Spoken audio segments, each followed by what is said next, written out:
long time, they create these small hill-like formations underneath us. It's known as the terminal moraine. It helps mark the entrance to the open ocean here, as well as keeping the inside of the fjord safe as well.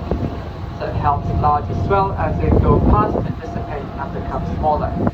Hence, inside the fjord area, it's almost always a lot nicer, a lot calmer than it is out here.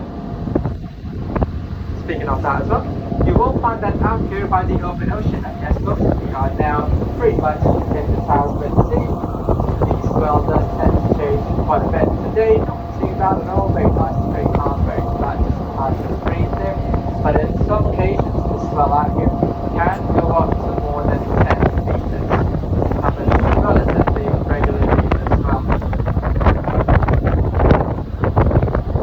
One thing why this happens as well is that we might find that out here by the time you can see the part of the Atlantic or the Southern Hemisphere, there's not really many large land masses as well. All the lines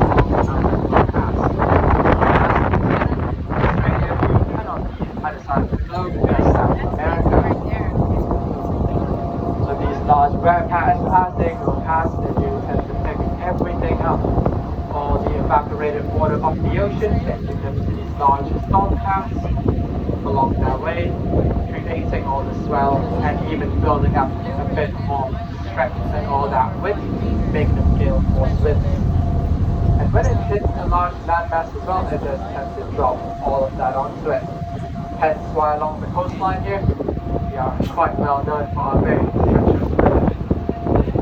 Like a folks from today, pretty nice, pretty calm out there. Get outside, have a bit of a deep breath of that.